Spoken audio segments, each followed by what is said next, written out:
Leo tutazungumzia juu ya watu watatu ambao hawakubaliwi swala zao mbele Allah subhanahu wa ta'ala, kama ilivyothubutu katika hadithi Abi Umama al-Bahili qala qala Rasulullah sallallahu alayhi wasallam thalathatun la tujawizu salatuhum adhanuhum.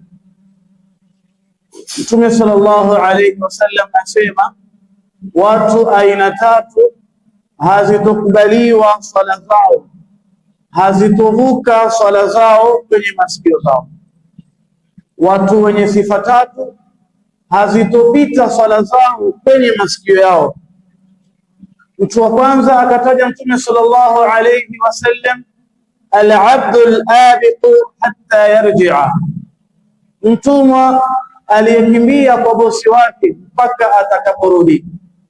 Yani yule mtumwa lau atakuwa ni mwenye kuswali hali ya kuwa amefanya kosa la kumkimbia bosi wake, swala yake haitopita kwenye masikio yake, haitopanda mbinguni kwa Allah subhanahu wa ta'ala.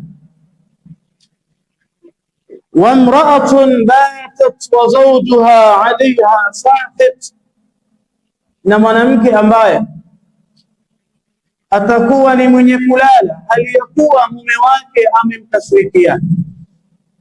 Mwanamke lau atalala hali ya kuwa ana hasira za mume wake amemkasirikia, mwanamke huyu akawa amejikurubisha kwa Allah katika kuswali, swala yake hatokubaliwa, haitopita kwenye masikio yake mpaka amridhishe mume wake, mpaka afanye mambo yenye kumridhisha mume wake. Hapo ndiyo itakubaliwa, kwa sababu mwanamke yule taa yake zaidi iko kwa mume wake kuliko hata kwa wazazi wake wawili.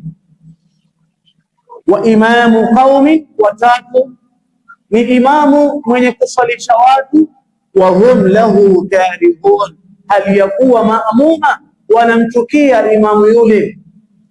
Imamu ambaye anatukizwa na wengi katika maamuma kwa tabia zake mbovu, imma ni mwizi, imma ni dhalim, imma ni khain, imma ni mrongo, imma ni mtu wa bid'a mukaffara.